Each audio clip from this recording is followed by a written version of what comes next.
자, 우리 마태복음 6장 우리 19절부터 24절 말씀. 자, 우리 하나님 말씀 한 목소리로 함께 받겠습니다. 너희를 위하여 보물을 땅에 쌓아두지 말라. 거기는 종과 동록이 해하며 도둑이 구멍을 뚫고 도둑질하느니라. 오직 너희를 위하여 보물을 하늘에 쌓아두라. 거기는 좀이나 동록이 해하지 못하며 도둑이 구멍을 뚫지 못하고 도둑질도 못하느니라. 내 보물이 있는 그곳에는 내 마음도 있느니라. 눈은 몸의 등불이니 그러므로 내 눈이 성하면 온몸이 밝을 것이요 눈이 나쁘면 온몸이 어두울 것이니 그러므로 내게 있는 빛이 어두우면 그 어둠이 얼마나 더하겠느냐. 한 사람이 두 주인을 섬기지 못할 것이니 혹 이를 미워하고 저를 사랑하거나 혹 이를 중히 여기고 저를 경히 여김이라. 너희가 하나님과 재물을 겸하여 섬기지 못하느니라. 아멘. 자, 우리 계속해서 우리의 변화 그리고 변화된 삶 그리고 19년도 한 해 동안에는 정말 날마다 전진해서 이전과 다른 또 열매 있는 삶으로 우리가 하나님께 영광을 돌려드리기를 원합니다. 그래서 오늘은요, 그러한 삶의 변화를 위해서 우리가 한 가지 알아야 될 중요한 주제가 바로 재정에 관한 부분입니다. 그래서 재정에 대한 진짜 자유를 경험하고 또 재정 안에서 하나님의 말씀에 대한 바른 태도를 가질 때에 하나님께서 주시는 자유와 그리고 재정에 대한 풍성함과 또 하나님을 신뢰하고 하나님께 영광을 돌려드리는 바른 믿음의 삶을 살아감으로 말미암아 하나님의 은혜의 풍성함이 우리 삶에 열매 맺게 될 줄 믿습니다. 그래서 재정에 관한 부분에서는요, 재정, 사실 재정이란 표현보다는 사실은 어떤 표현이 맞아요? 물질이요? 뭐 고상하게 사실 돈이죠. 그죠? 돈과 하나님께 드리는 헌금에 대한 성경적인 바른 태도를 우리가 한번 말씀을 통해서 살펴보기를 원합니다. 자, 돈. 사실 뭐 세상에 있는 많은 문제들 중에 돈하고 연결되지 않은 문제가 없죠. 우리가 인생을 살아가면서 돈이라고 하는 부분은 너무나 중요합니다. 그렇죠? 우리 뭐 돈이 곳곳에 다 쓰이기도 하고요. 그러나 돈이 좋은 측면도 있지만 또 돈으로 인해서 발생되는 또 많은 문제들도 있습니다. 자, 돈 문제 때문에 어때요? 싸우기도 하고요. 돈 때문에 살인이 일어나기도 하고요. 돈 때문에 가족과의 형제 간의 연이 끊어지기도 하고요. 때로는 돈 때문에 뭐 우리가 돈 때문에 누구를요? 형제나 부모를 이렇게 또 뭐 살해하는 경우도 있잖아요. 그리고 돈 때문에 어때요? 국가와 국가 간에 전쟁이 일어나는 것도 뭐 때문에 그렇습니까? 돈 때문에 그렇잖아요. 이번에 미국과 중국에 대한 무역 전쟁도 사실 어떤 문제예요? 뭐 여러 가지가 있겠지만 그 중에 또 뭐가 포함되어 있어요? 돈 문제예요. 이제 그러다가 전쟁도 하게 되고 싸우도 하고 뭐 빼앗기도 하고, 돈이라고 하는 부분은 우리 삶에 굉장히 중요한 부분이기도 하지만 돈으로 인해서 발생되는 또 수많은 문제들도 있습니다. 그렇기 때문에 우리가 이 재정, 돈에 관해서 성경은 어떻게 말하고 있는가를 바르게 인식하고 바른 태도로 우리가 하나님 앞에 삶을 살아간다면 우리에게 하나님 주신 놀라운 은혜의 유익이 있게 될 줄 믿습니다. 자, 오늘 성경에 보면 이런 말씀이 있어요. 24절에 21절에 보면 내 보물이 있는 그곳에는 너의 마음도 있느니라. 보물, 이게 뭐예요? 보물이라고 하는 게 결국 재물을 의미하는 것입니다. 그렇죠? 우리가 가지고 소유하고 있는 부요함을 가리키는 단어가 이 보물이에요. 그런데 그곳에 너희 마음도 있대요. 그렇기 때문에 이 땅에 이 보물을 쌓아두지 말고 어디에 쌓아둬라? 하늘에 쌓아두라라고 말하는 거예요. 이 땅에 내가 소망이 있고 이 땅에 내 마음이 있다면 땅에다가 무엇을 쌓아놓고 내 보물을 쌓아놓고, 그러나 내 마음이 어디에 있고 하늘에 있고 영원한 나라에 대한 소망이 있다면 하늘에 그 보화를 쌓아둘 것이고, 그러면서 말씀하기를 한 사람이 두 주인이 섬기지 못할 것이니 혹 이를 미워하고 저를 사랑하거나 혹 이를 중히 여기고 또 저를 경히 여김이라 너희가 하나님과 재물을 겸하여 섬기지 못하느니라 라고 하면서 하나님과 뭐에 대해서? 돈에 관해서 비교해서 말씀을 하고 있는 거예요. 그러니까 마음을 두는 곳이 어느 쪽이냐라고 지금 구분하는 것입니다. 내가 하나님께 믿음을 두고 하나님을 의지하고 섬기느냐, 아니면 반대로 하나님이 아니라 뭐요? 재물에 내가 마음을 두고 재물을 섬기느냐라고 하면서 한 사람의 종이 두 주인을 섬길 수 없다라는 말로서 결론을 냅니다. 어느 집에 종이 있어요. 그 종이 두 주인을 섬길 수 없잖아요. 한 집의 종으로서 한 주인만을 섬기는 거지 두 주인을 섬길 수는 없습니다.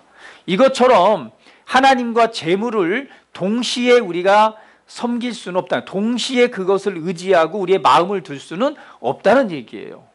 결국은 하나님께 마음을 두면 뭐에 대해 관심을 내려놓고요? 돈에 대해서 관심을 내놓고, 돈에 대해서 뭘 가지면, 마음을 크게 두면 누가 약해지고요?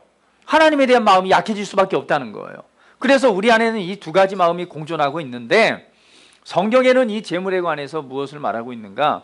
여기서 말하는 하나님과 재물을 겸하여 섬기지 못하느니라 라고 할 때 이 재물이라고 하는 뜻은요, 재산, 재물, 소유라는 뜻인데, 이 사실 여기를 맘몬이라고 합니다. 헬라어로 맘몬이라는 게, 맘몬이라고 하는 것은 그러니까 성경에 신약과 구약 사이에 있을 때에 이 맘몬이라는 단어가 어떻게 사용됐냐면, 부정한 방법으로 획득한 이익이나 뇌물, 윤리적으로 의심스러운 재산, 탐욕과 욕심을 통해서 부정적인 방법으로 취득한 재물에 관해서 이 맘몬이라는 단어를 사용했어요. 자, 다시 한번요. 이 맘몬이라고 하는 게 뭐라고요? 재물을 말할 때 이 맘몬이 뭐라고요? 맘몬, 부정적인 방법이나 윤리적으로 문제가 될 수 있는 그런 탐욕과 욕심으로써 획득한, 가지게 된 이익이나 뇌물을 사용하는데 사용한 단어가 바로 맘몬입니다. 자, 그러면 맘몬이라고 하는 것은 부정적인 방법이에요. 욕심을 통해서 사용되어졌어요. 그렇죠? 그래서 유명한 시인이 있습니다. 밀턴, 영국의 아주 유명한 시인이 있는데, 셰익스피어와 버금가는 그러한 시인 또 작가로서 명성이 있는 밀턴이라는 사람이 있습니다. 그 밀턴이라는 사람이 실낙원이라고 하는, 잃어버린 낙원이라고 하는 책을 썼어요. 그런데 그 책에서 이렇게 표현합니다. 맘몬을 어떻게 표현하냐면 탐욕의 마귀, 탐욕의 신, 악마로서 표현을 합니다. 그래서 검은 몸에 새의 머리가 2개, 손발톱이 긴 손발을 지니고 있다. 천사 중에, 하늘에서 떨어진 천사 중에 가장 치사한 근성의 소유자로 1000개의 천사였다고는 하지만 항상 고개를 숙이고 황금이 깔린 이 길바닥이죠. 길바닥만을 쳐다보고 있었다고 말하고 있고요. 숨겨진 황금이나 보물을 찾아내는 능력이 있다. 실낙원이라는 책에서 이 맘몬에 대해서 이렇게 표현했습니다. 그러니까 왜냐하면 맘몬이라고 하는 건 부정적인 재물이잖아요. 탐욕을 통해서 그걸 얻게 되는데 여기에는 뒷배가 있다는 거죠. 그 배경이 뭐예요? 악한 영이다. 근데 악한 영에 대한 이 돈에 대한 이 신을 표현하기를 맘몬이라고 표현했습니다.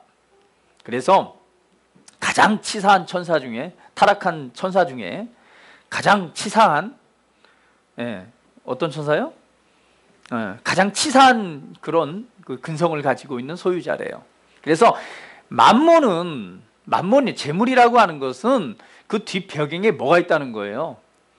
탐욕이라고 하는 마귀, 악한 영의 실체가 있다라는 것입니다. 그래서 우리가 재정, 돈에 관해서 생각할 때에 왜 두 주인을 섬기지 못한다라고 했을까? 그건 하나의 인격체로 봤잖아요. 인격체로 본 것은 뭐예요? 예, 하나는 하나님과 하나는 돈을, 재정을 말하고 있는 것입니다. 왜냐하면 재정에 대해서는 무엇이 있기 때문에 실체 속에요. 탐욕과 욕심의 영이라고 하는 만몬이라고 하는 다른 말로 그런 악한 마귀의 역사가 있다는 것을 지금 표현하고 있는 것입니다. 그래서 디모데전서 6장 10절에는요 이렇게 말하죠. 디모데전서 6장 10절 돈을 사랑함이 일만하게 뿌리가 되나니 이것을 탐내는 자들은 미혹을 받아 믿음에서 떠나 많은 근심으로써 자기를 찔렀도다. 자, 여기에도 보면 뭐라고 말해요? 돈을 사랑함이 라고 말합니다.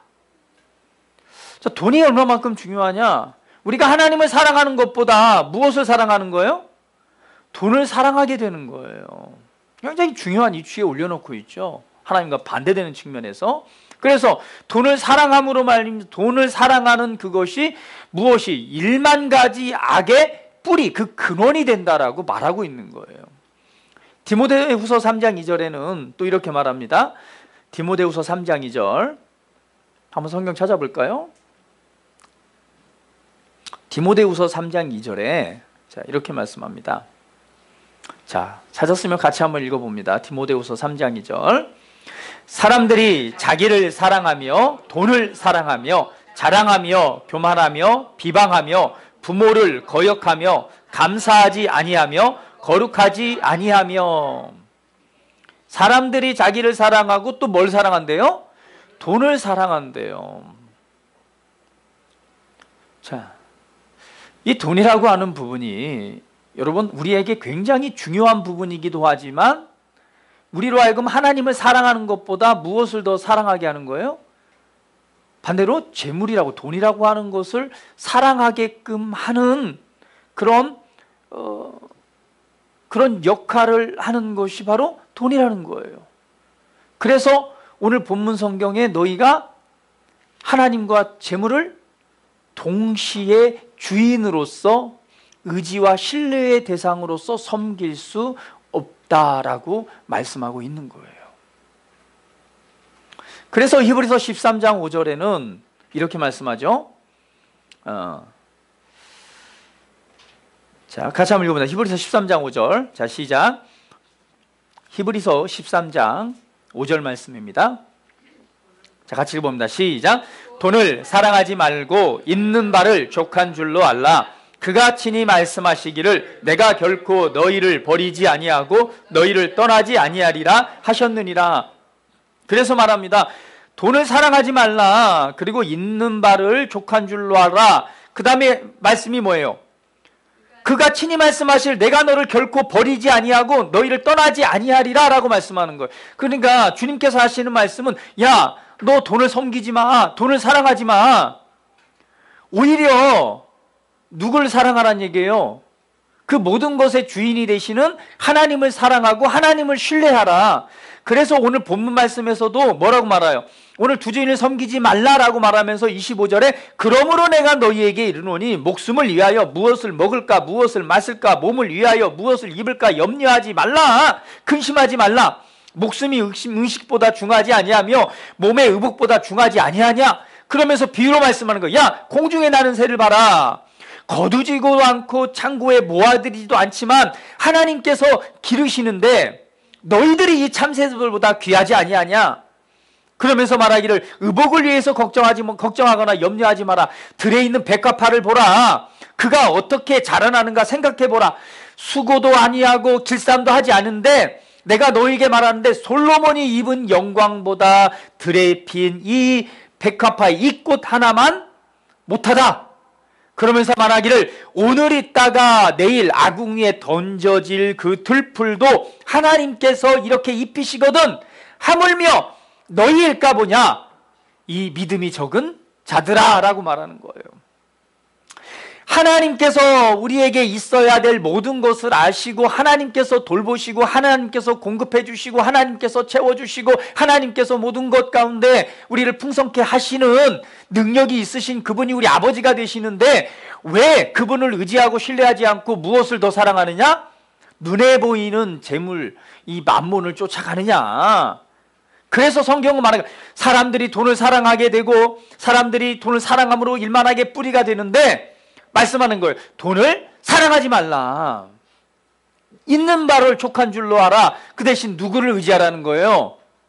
하나님이 너희와 함께 하시고 하나님이 너희 아버지가 되시니까 걱정하고 염려하지 말고 하나님을 의지하고 하나님을 신뢰해라. 할렐루야. 할렐루야. 이것이 성경에서 우리 돈에 관해서 말씀하고 있는 겁니다. 그래서 재정에 관한 성경적인 바른 태도 첫 번째는요, 주어진 것들에 만족하고 감사하는 것입니다. 주어진 은혜에 대해서 만족하고 감사하는 태도가 재정에 대한 성경적인 바른 태도입니다. 디모데전서 6장 6절에서 8절 말씀에 이렇게 말씀하고 있습니다. 그러나 자족하는 마음이 있으면 경건은 큰 이익이 되느니라. 우리가 세상에 아무것도 가지고 온 것이 없음에 또한 아무것도 가지고 가지 못하리니 우리가 먹을 것과 입을 것이 있은즉 족한 줄로 알 것이니라. 자족하는 마음이죠. 결국은 많이 가지려고 뭐 하지 말라? 욕심, 탐욕. 돈을 사랑함으로 말미암아 그것에 대한 마음을 두고 그 재물을 쌓아두기 위해서 탐욕, 욕심을 가지지 말라는 거예요. 네가 아무리 많이 가졌다고 하나 그것을 가지고 갈 수 있는 사람 있다 없다? 맞아요. 우리가 죽을 때 그걸 가지고 갈 수 있는 사람은 없다는 거예요. 그런데 이 탐욕의 신, 이 돈의 이 우상을 숭배하기 시작하면은요, 벌어도 끝이 없이 욕심을 부립니다. 여러분 잘 아시잖아요. 우리가 생각하기에 야 그렇게 돈 많이 벌고 이 대기업의 회장이 되고 그 정도 돈 많이 벌었으면 좀 그 옆에 합청업자들 좀 모두가 잘 살 수 있도록 좀 더 소득을 많이 증대하게 하고 좀 나눠주면 얼마나 좋아요. 그런데 어때요? 그냥 하청을 주면서 정직원은 뽑지 않고 어떻게든 그냥 이 원가 단가 줄여가지고 그냥 끝에 가서 너무 힘들고 어렵게 살아가게 하잖아요. 이익이 안 남는 게 아니라 이익이 남음에도 불구하고 그냥 움켜쥐려고만 하는 거예요. 거기에는 뭐가 있기 때문에? 돈을 사랑하는 마음이 있기 때문에 그 뒤에는 만몬이라고 하는 이 재정에 대한 악한 신들이 있기 때문에 그렇습니다. 그래서 하나님을 사랑하는 것보다 돈을 사랑하게 되니 이 탐욕과 욕심에 영원히 만족하지 못하는 삶을 살아가는 거예요. 그 많은 재성 가지고 있으면 가지고 어디 갑니까? 뭐 천국 갈 수 있나요? 그렇지 않습니다. 모든 것을 다 놓고 가는 거예요. 그래서 내 것이 아니라는 것입니다. 그래서 성경은 말하기를 너희가 세상에 아무것도 가지고 온 것이 없듯이 또한 아무것도 가지고 갈 수 없다. 그러니까 너희가 자족하는 마음, 결국 성경적인 바른 태도는 주어진 것들에 만족하고 감사하는 삶을 살아가는 것입니다. 주님이 주신 것들에 대해서 만족하고 감사할 줄 모른다면요, 더 많은 것들을 다룰 준비가 되어 있지 않다는 것입니다. 지금 현재 주님의 주신 것들에 대해서 우리가 자족하고 감사할 줄 모른다면요, 하나님께서 더 큰 것을 맡겼을 때 그것을 활용하고 다룰 수 있는 준비가 안 됐다는 거예요. 하나님께서는요, 오늘 돈을 사랑하는 자에게 물질을 주시는 것이 아니라 작은 것에서도 감사하고 감사함으로 하나님을 섬길 줄 아는 자들에게 무엇을 맡기세요? 더 큰 것을 맡기십니다. 그래서 우리가 가져야 될 성경적인 바른 태도는요, 주어진 것들 항상 감사하는 것입니다. 작은 것 하나 주어졌다고 에헤이 이거밖에 안 돼가 아니라 그 작은 것 하나에 대해서 감사할 줄 알아야 돼요. 누가 용돈을 줬어요. 용돈을 줬는데 그래도 내가 중학생이나 고등학생인데 뭐 최소 그저 이 레벨이 있는데 이 정도는 줘야지 했는데 1,000원짜리 몇 장 줬다고 그 감사할 줄 모르고 이게 뭐야 이거 이런 거 껌값도 안 되네 이렇게 여기면 안 된다는 거예요. 무엇이든 하나님께서 주실 때는 주신 것에 대해서 어떠한 마음? 감사하는 마음을 가질 때에 더 큰 것을 받고 그것을 다룰 수 있는 준비가 됐다는 것입니다. 많은 경우에요, 인생에 있어서 탐심, 욕심 때문에 재정적인 어려움을 겪습니다. 부지런하고 꾸준하게 성실하게 일하지 않음으로 말미암아 재정적인 어려움을 겪는 건 당연한 거예요. 일하지 않고 재정에 풍요가 있기를 바란다면 그것은 잘못된 것입니다. 예, 일하지 않기 때문에, 부지런하지 않기 때문에요, 우리가 실패하고 그리고 우리가 재정에 대한 부유함을 경험하지 못하는 거예요. 때로는요, 필요한 것 이상으로 많이 지출할 때 우리가 재정의 어려움을 겪습니다. 그래서 내가 있는 소득 안에서 우리 재정을 잘 다룰 때 가장 중요한 것은요, 필요 이상으로 지출하는 것에 대해서 한번 이렇게 점검을 해보셔야 돼요. 그래서 반드시 이것이 꼭 필요한 것인가 라고 다시 한번 점검해보고, 필요한 곳이라면 그때는 지출을 해야죠. 그렇지 않은 곳에서는 뭐 해야 돼요? 절약할 줄도 알아야 됩니다.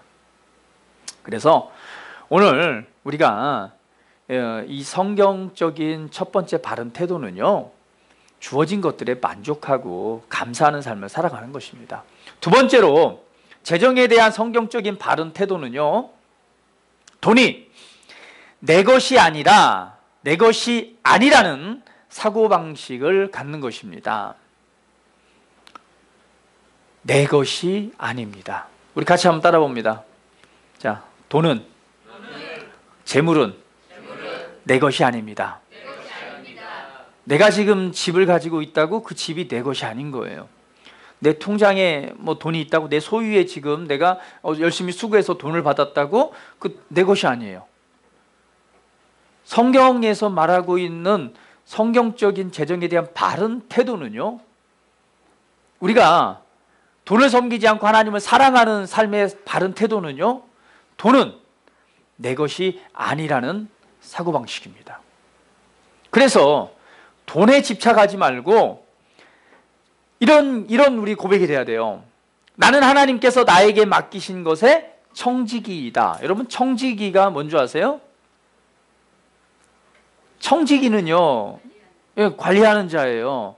청지기는 그 집안에 있는 그 모든 소유를 지출하고 쓰고 사용할 수 있습니다. 그러나 임의대로 할 수 있지만 사실은 뭐예요? 그것은 누구 거예요? 청지기 것이 아니라 주인의 것입니다. 주인의 것을 가지고 그것을 지혜롭게 관리하면서 필요를 따라 쓸 수 있는 사람이 누구예요? 청지기입니다. 그러나 그 소유가 청지기 것은 아니에요. 누구 거예요? 주인 것이죠. 그래서 우리가 재정에 대해서, 재정을 섬기고 재정에 마음을 두지 않는 성경적 바른 태도는요, 내 것이 아니라는 것입니다. 그래서 나는 하나님께서 나에게 맡기신 것에 청지기이다.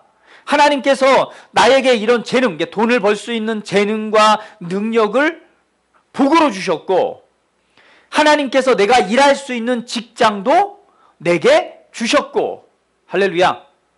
네. 내가 이 재정의 소유를 가질 수 있는 모든 자원도 하나님께서 주셨고, 또 지금도 여전히 나에게 복을 주시고 계신다. 할렐루야. 그래서 이 재정은 내 것이 아니라, 내가 원하는 대로 사용하는 것이 아니라 바로 무엇?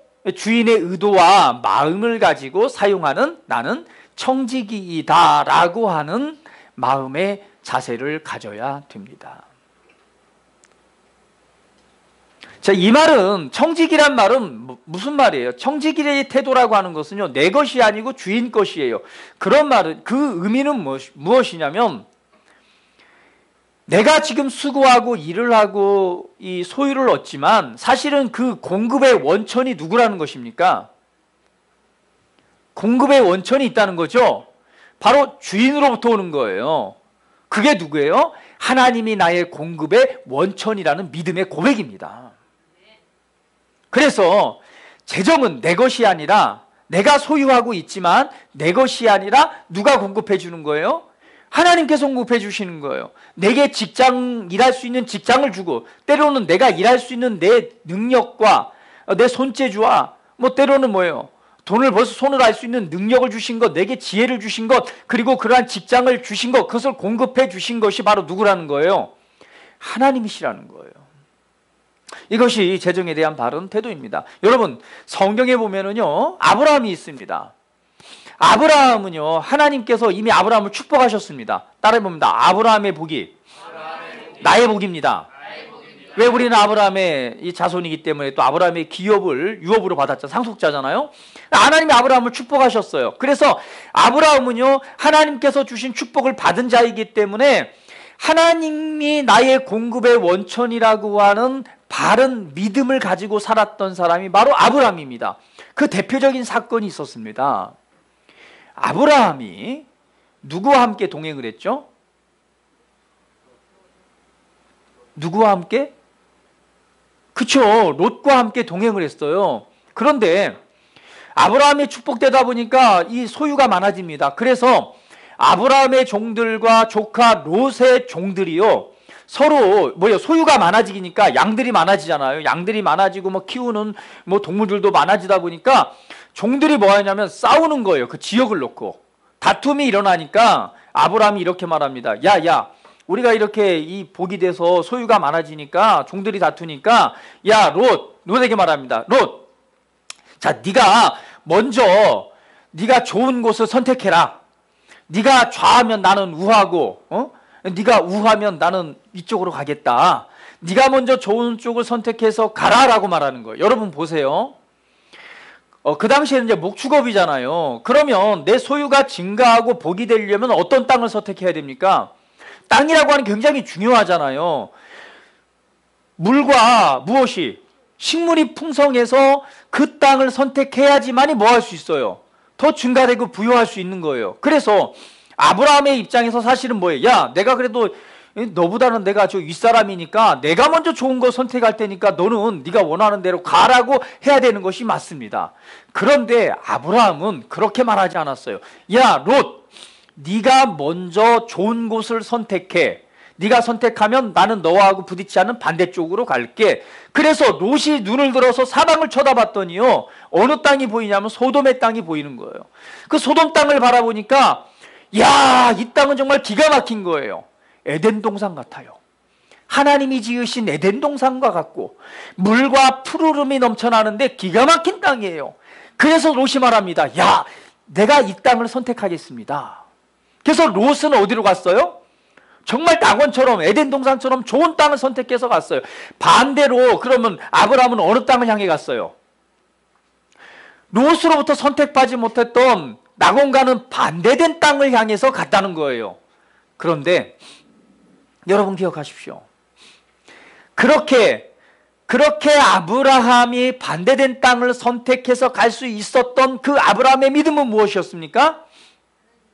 결국은 환경이 중요한 것이 아니라 나에게 이 모든 소유와 재물을 공급하시는 분이 누구라는 사실을 믿었어요. 하나님이라는 사실을 믿고 신뢰했기 때문에 그렇습니다. 네가 비록 좋은 땅을 선택하고 나는 광야를 선택해서 갈지라도 나에게 이 재물을 공급하시는 분은 누구다? 하나님이시다라는 거예요. 그것이 바로 아브라함의 믿음이었고 청지기의 자세였습니다. 그래서 그 이후에 어떤 일이 생기냐면요, 이제 서로 잘 살아갔잖아요. 근데 아브라함이 선택한 곳은 분명히 롯보다 안 좋은 땅이었는데 얼마만큼 축복해 주셨냐면요, 나중에 롯이 소돔에 있을 때에 잡혀가잖아요. 그쵸? 끌려갑니다. 이 왕들이 연합해가지고 그냥 소돔을 쳐가지고 사람들을 막 잡아가 버려요. 그때에 아브라함이 그 소식을 듣고 이 전쟁에 나가는 거예요. 그때 아브라함은 국가가 아니었습니다. 민족이었죠. 아브라함의 집에서 길 이은 사람이 몇 명이었어요? 용사가? 군사가 318명이었어요. 그 318명을 데리고 갔는데 다른 말로 따지면 아브라함이 그 반대편, 롯과는 반대편으로 갔지만 하나님께서 그를 얼마만큼 공급해 주셨냐는 거예요. 그 공급을 통해서 318명이라고 하는 군사가 양성이 됐어요. 상상이 되십니까? 그 군대를 이끌고 가서요, 뭐 했어요? 그냥 다 전쟁에서 승리해가지고요, 이 사람들을 다 데려오게 되는 거예요. 그런데 전쟁에서 승리하게 되면 얻는 물건이 있습니다. 그게 뭐예요? 전리품이라고 하는 거예요. 이 어마어마한 전리품을 가지고 오니까 소돔 왕이 그러는 거예요. 야, 그 전리품 나는 사람만 가지면 되니까 전리품 너 다 가져, 아브라함에게. 근데 아브라함이 뭐라고 한 줄 아세요? 아마 우리 같았으면 네, 감사하죠, 전리품. 근데 아브라함은 말합니다.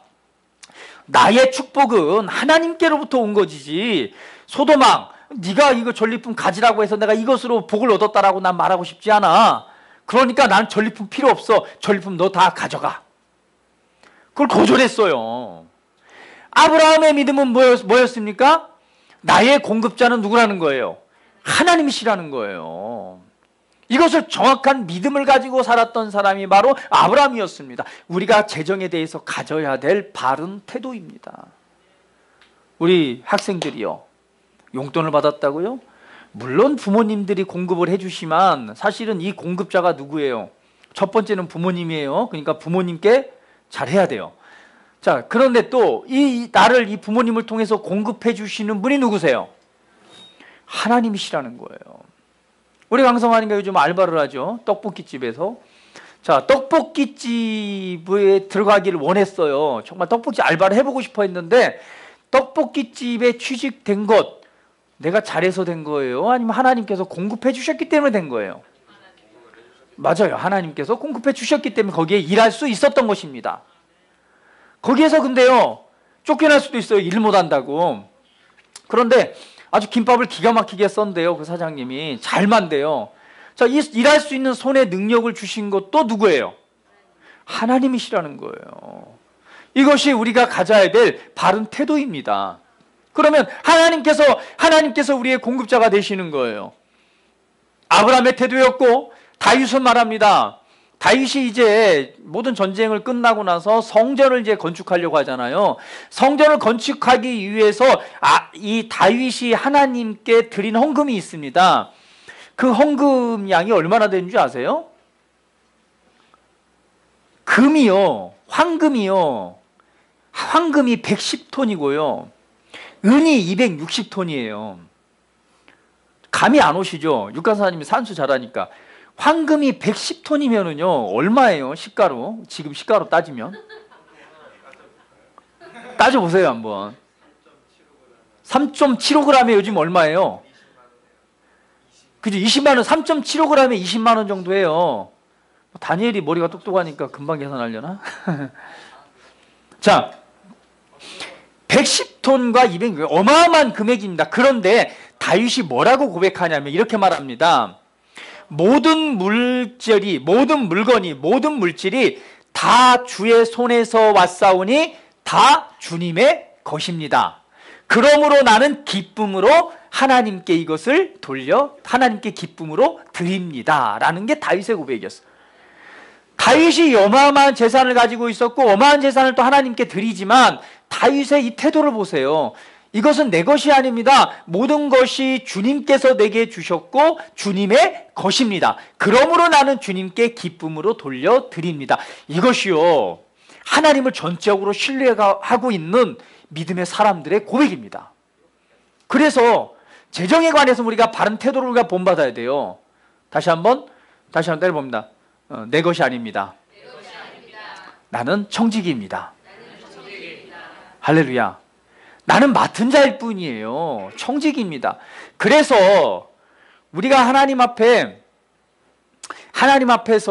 우리가 이 청지기란 바른 의식을 갖고 있기 때문에 이 헌금에 관한 바른 태도를 이해해야 됩니다.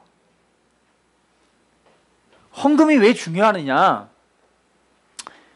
헌금에 대한 바른 이해가 하나님께서 주시는 공급의 풍요로움이 우리 삶에 나타나게 되는 거예요.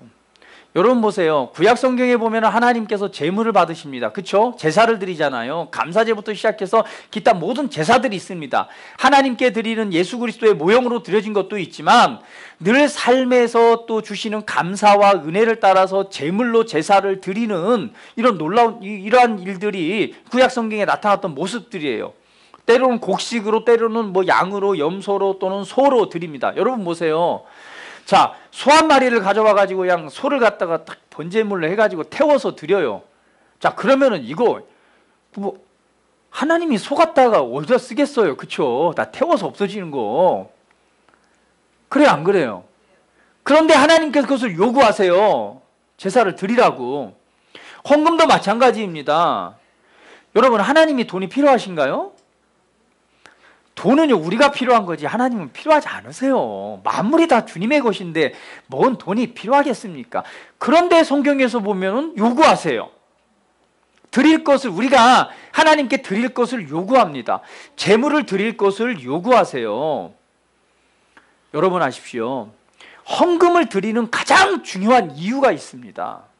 헌금을 드리는 가장 중요한 이유는요, 하나님을 신뢰하는 법, 하나님을 의지하는 법을 배우는 것이 바로 이 재정에서 출발하기 때문에 그렇습니다. 그래서 헌금을 드리는 것은요, 내가 하나님을 전적으로 의지하고 신뢰하고 있다라고 하는 내 믿음에 대한 표현입니다. 또 믿음에 대한 증거입니다. 그래서 하나님을 신뢰하는 것, 의지하는 법, 의지한다라고 하는 것은요, 지원에 대해서 확신하고 안심하는 거예요. 다시 한번, 헌금을 드리는 건 뭐라고요? 하나님을 신뢰, 의지하는 법을 배우는 거예요. 의지한다라고 하는 것은, 의지한다는 의미는요, 어떠한 지원이죠. 지원에 대해서 확신하는 거예요. 지원에 대해서 확신하고 안심하는 태도가 의지의 태도입니다. 자, 그러면 보세요. 성경에서 또 하나님께서 11조 같은 걸 말씀하시잖아요. 자, 보세요. 내가 일한 소득의 10분의 1을 하나님께 드려요. 자, 이 드리는 것은 결국 무엇을 하나님께 요구하시는 거예요? 하나님을 전적으로 신뢰하고 의지하는 믿음에 대한 표현입니다. 그러면 내가 이 금액을 드리는 거 쉽지 않아요. 근데 그 금액을 하나님 앞에 의지한다는 것은 다른 말로 뭐예요? 하나님께서 뭐 하신다는 거예요? 지원하시고 의지한다는 것은 하나님께서 나를 반드시 공급하시고 지원해 주신다는 확신과 안심에 대한 태도가 바로 의지입니다. 그러니까 내가 드릴 수 있는 건 뭐예요? 내가 이 금액을 드리더라도 뭐 할 수 있는 거예요? 하나님께서 나의 공급자가 되신다는 거예요. 공급자가 되시고 하나님께서 먹을 것, 입을 것, 마실 것을 풍족하게 채우셔서 내 인생과 삶을 살아가는데 전혀 부족하지 않는 부요의 삶을 살아가게 하시는 나의 공급자가 아버지라고 하는 사실을 확신하는 것, 신뢰하는 것이 바로 뭐냐? 그것이 바로 믿음의 출발이요, 그것이 우리가 헌금으로 하나님 앞에 드리는 믿음의 행위입니다. 헌금을 아무나 못 드려요. 하나님을요, 신뢰할 때, 의지할 때, 그분을 사랑할 때 드릴 수 있습니다. 여러분 보세요. 여러분, 내가 필요한 것 사는 것은요, 돈 쉽게 쓸 수 있습니다. 자, 예를 들면 보세요. 가족끼리 가서 외식을 해요. 외식을 할 때 10만 원짜리 밥, 물론 뭐 좀 세지만 그래도 먹을 거 그냥 그렇게 아깝지 않다라고 사용합니다. 그런데 다 반대로요, 그 10만 원을 하나님께 감사함으로 드린다고 생각을 해보세요. 그럴 땐 사람이 주저해요. 밖에서 커피 한 잔요, 아니면 편의점에 가서 뭐 샌드위치 같은 거 뭐 4,000원짜리 그냥 사 먹는 거 그냥 어렵지 않게 씁니다. 그런데 하나님께 와서 그 4,000원을, 우리 학생들 얘기하는 4,000원을 하나님께 헌금으로 드린다고 했을 때 이거 그냥 믿음으로 드릴 수 있을 것 같으세요? 주저됩니다. 그게 뭐예요? 물질에 대한 부분이에요.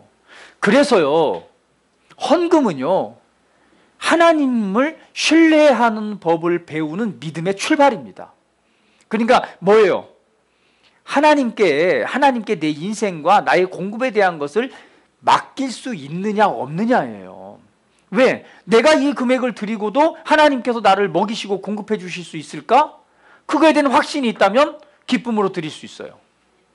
그러나 그것을 맡길 수 없다면요, 인색함으로, 아니면 안 드릴 수 있고, 아니면 인색함으로 드리게 되겠죠. 하나님께서 보시는 동기가 중요합니다. 왜냐하면 돈을 사랑하느냐, 하나님을 사랑하느냐, 이 사랑의 마음, 의지의 마음이 우리 안에 두 마음이 있기 때문에 그렇습니다. 그런데 여러분 기억하십시오. 헌금은요, 하나님을, 내가 전적으로 하나님이 나의 공급의 원천이시고, 하나님을 공급의 원천으로 믿는, 그리고 신뢰하는 의지에 대한 믿음의 표현이 우리가 헌금을 드리는 행위입니다. 그래서 하나님께서는 우리에게 뭘 요구하시는 거예요? 헌금을 요구하시고 제물을 요구하시는 겁니다. 다른 말로 표현하면 하나님은 돈이 필요가 없으세요. 그러나 하나님을 전적으로 의지하는 믿음이 있을 때에 비로소 하나님의 공급의 은혜를 누릴 수 있습니다. 그래서 헌금을 드리는 행위는요, 믿음의 행위는 결국은 누굴 위해 드리는 거예요? 하나님께 요구하시는 거요? 나를 위해서. 하나님을 위해서가 아니에요. 하나님은 돈이 필요가 없으시고 재물이 송아지가 필요가 없으세요. 하나님이 그걸 요구하시는 것은 누굴 위해서? 나를 위해서 드리라고 하는 거예요. 왜? 영적 원리에 심질 않으면, 하나님을 신뢰하지 않으면 공급받을 수 있어요, 없어요? 그 하나님께 주시는 부요함을 누릴 수 없습니다. 그래서 하나님께서 하나님을 신뢰하는 법, 하나님을 의지하는 법, 하나님께 마음을 두는 믿음을 요구하시는 거예요. 그 믿음이 바로 내게 있는 물질을 하나님께 헌금으로 드리는 것입니다. 그래서 11조를 드리라고 하잖아요. 11조의 핵심은요, 하나님을 나의 모든 돈의 원천으로 인정할 줄 아느냐 하는 것입니다. 바로 믿음의 문제죠. 그래서 11조는 율법이 아니에요.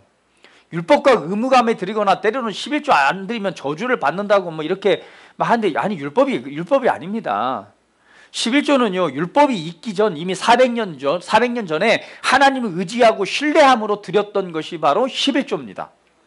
그래요, 안 그래요? 율법이 아니에요. 은혜입니다. 하나님을 의지하는 표현이고 하나님을 신뢰하는 믿음의 표현입니다. 믿음의 증거예요. 그래서 여러분, 율법으로 드리고 있다면 여러분에게 아는 유익이 되지 않습니다. 여러분, 헌금을 드릴 때는요, 여러분 믿음에 대한, 하나님을 의지하고 신뢰하고 사랑하는 믿음의 표현으로 드려야 됩니다. 그래서 성경은 기쁨으로 드리라고 말하는 거예요. 인색함으로 드리지 말고 기쁨으로 드리라고 말하는 거예요. 어떤 사람은 얘기해요. 야, 11조 보니까 하나님께서 하늘문을 열고 복을 주시지 아니나 보라. 야, 11조 이거 드리기만 하면 대박 나는 거네. 이 비결을 발견하고요, 그냥 버는 대로 11조를 드렸어요. 그랬더니 대박이 났을까요? 안 났죠. 대박이. 왜냐면 뭐 자판기가 아닙니다. 자판기에서 100원 넣었더니 1000원 넣었더니 1000원짜리 음료가 나오는 게 아니에요. 11조를 드리는 건 이 투자가 아니라, 하나님 헌금을 드리는 건, 11조를 드리는 건 내가 하나님을 신뢰하느냐, 하나님을 나의 공급의 원천으로 믿고 있느냐, 동기입니다. 내가 하나님을 사랑하느냐, 그 믿음으로 드리는 것입니다. 그래서 다윗의 고백처럼 모든 것이 주님의 것입니다. 주께서 주셨으므로 내가 기쁨으로 하나님께 드립니다라는 것이 정확한 믿음의 표현입니다. 그 믿음에 의해서 하나님을 공급의 원천으로 믿고 있을 때 그 믿음의 역사에 의해서 뭐가 나타나는 거예요? 하나님이 주시는 공급과 부요함이 나타나는 것입니다. 그래서 부요와 번성하는 것, 우리 부요함과 번영하는 것에 중요한 두 단계가 있습니다. 그것은 첫 번째는요, 하나님을 나의 공급의 원천으로 인정하는 것이고, 청지기의 사고방식을 세워나가는 것입니다. 그 사고방식 가운데서 우리가 해야 될 것이 있죠. 바로 즐거움으로 하나님께 드리는 것입니다. 고린도후서 9장 6절, 7절, 10절 말씀 마지막으로 보고 말씀 마치도록 합니다. 자, 고린도후서 9장 6절, 7절 말씀 같이 한번 읽어봅니다. 성경 찾아볼게요. 고린도후서 9장 6절, 7절 말씀.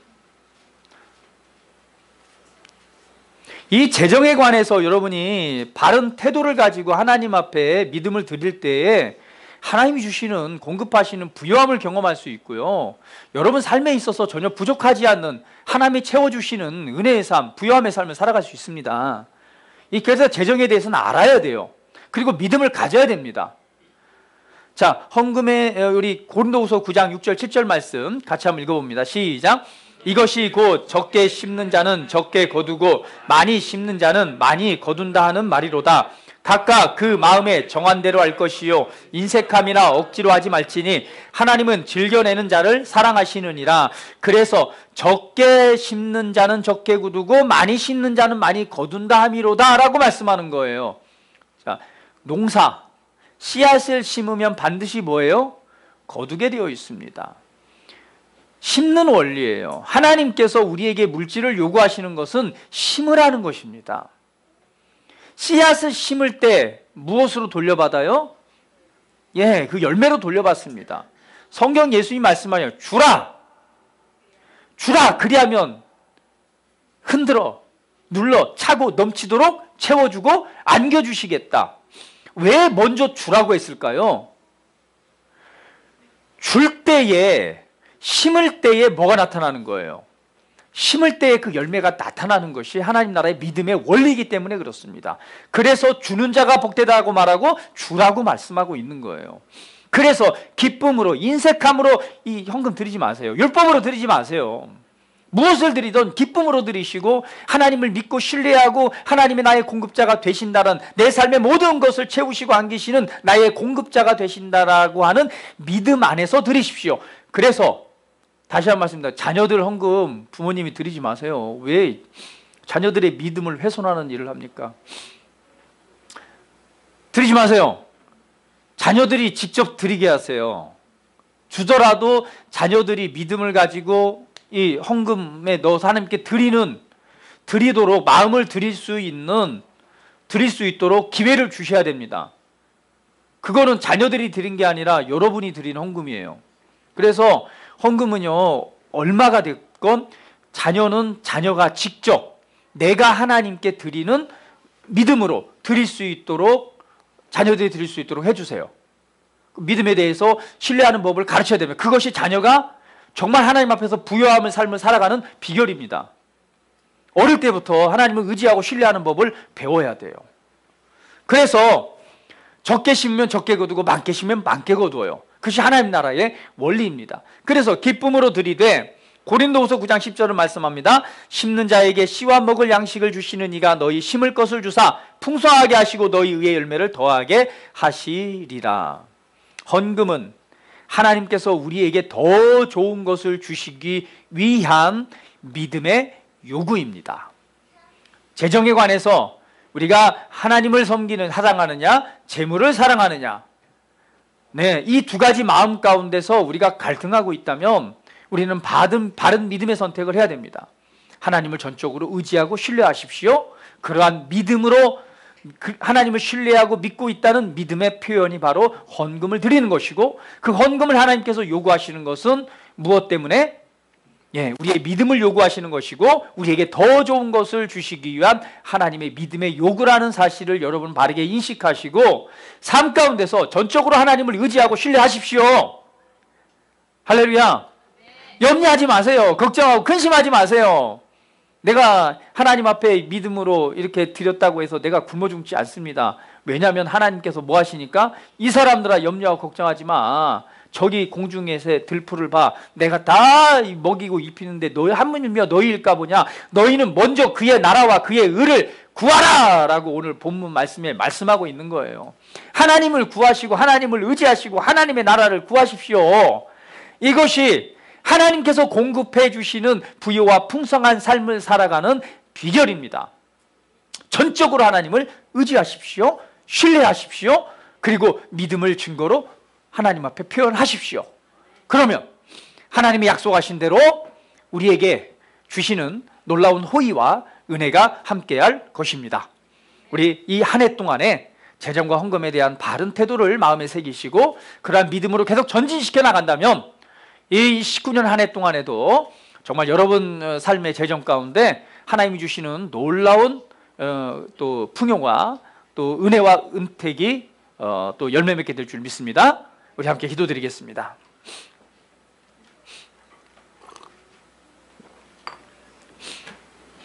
우리 다 같이 한번 기도합니다. 자, 하나님, 내가 하나님을 정말 의지하고 신뢰합니다. 하나님을 사랑합니다. 내가 혹시나 의무감으로 또 율법 안에서 하나님 앞에 헌금을 드렸다면 그것이 아니라 이제 내가 정말 하나님을 전적으로 의지하고 신뢰함으로 하나님께 이 믿음을 내가 돌려드립니다. 그리고 하나님께서는 나를 사랑하시고 나의 모든 것을 아시기 때문에 이 모든 것을 공급하시는 분이 바로 하나님이신 줄 믿습니다. 내가 주님만을 사랑합니다. 주님만을 의지합니다. 주님만을 신뢰합니다. 우리 함께 한번 믿음으로 고백하며 영광을 돌려드리겠습니다. 할렐루야. 주님 감사합니다. 우리에게 모든 은혜를 더하여 주시고 모든 삶에 있어서 모든 부여와 공급과 은혜로 풍성케 하신 주님을 찬양합니다. 오늘 정말 물질에 관해서 헌금에 대한 바른 뜻을 알게 하시니 감사합니다. 아버지, 무엇보다도 우리가 하나님을 사랑하는 자가 되기 원합니다. 하나님이 나의 아버지시고 나의 공급자가 되시고 내가 전적으로 믿기 때문에 하나님 앞에 믿음과 기쁨으로 드리고 나는 바로 전국입니다. 그것을 맡은 자입니다. 아버지는 나의 공급자이시고 아브라함의 복을 주시고 그 공급의 원천이셨던 하나님께서 오늘 믿음의 사람들의 공급의 원천이셨던 하나님께서 나의 공급자시고 나의 모든 것에 공급의 원천이신 하나님을 신뢰하고 의지합니다. 나는 하나님을 믿고 의지하기 때문에 기쁨으로 하나님 앞에 영광을 돌려드립니다. 또 믿음으로 심을 수 있습니다. 심을 때에 아버지께서 약속하신 대로 또 채워주시고 안겨주시고 풍성케 하시는 은혜로 축복하실 것을 믿습니다. 주님께서 우리에게 요구하십니다. 너의 믿음, 우리의 믿음을 요구하실 때에 나는 전적으로 하나님을 신뢰하고 의지함으로 우리의 믿음을 돌려드립니다. 주여 감사합니다. 주여 영광 받으소서. 할렐루야. 정말 믿음의 삶을 통해서 하나님의 주신 놀라운 부여와 또 하나님이 보호하시는 은혜의 삶을 살아가는 우리 모든 믿음의 사람들 되게 하시옵소서. 주님 감사합니다. 주님 감사합니다. 주여 하소서. 주여 축복하소서. 주여 이 시간 믿음으로 역사하시옵소서. 주님만을 찬양합니다. 주님만을 경배합니다. 우리가 주님을 사랑합니다. 주님을 의지합니다. 신뢰합니다. 두 주인을 섬기는 것이 아니라 오직 하나님만을 섬기며 하나님만을 의지하고 하나님만을 신뢰합니다. 이 믿음은 말이 아니라 우리의 헌금, 우리의 물질을 하나님 앞에 드림으로 우리의 믿음의 증거를 보이라고 주께서 말씀하셨습니다. 우리가 믿음으로 우리의 믿음의 증거를 드리고 심을 때에 아버지께서 공급자가 되시는 그 하나님께서 믿음을 통해 우리의 모든 삶에 필요한 것들을 채우시고 안기시고 돌보시고 역사하게 되실 줄 믿습니다. 너희는 먼저 그의 나라와 그의 의를 구하라. 그리하면 이 모든 것을 너희에게 더하시리라. 주여 말씀을 믿습니다. 주님만을 의지합니다. 신뢰합니다. 우리 사랑하는 성도들, 삶 위에 하나님이 공급하시는 놀라운 부여와 풍요가 형통함이 넘치는 한 해가 되게 하시옵소서.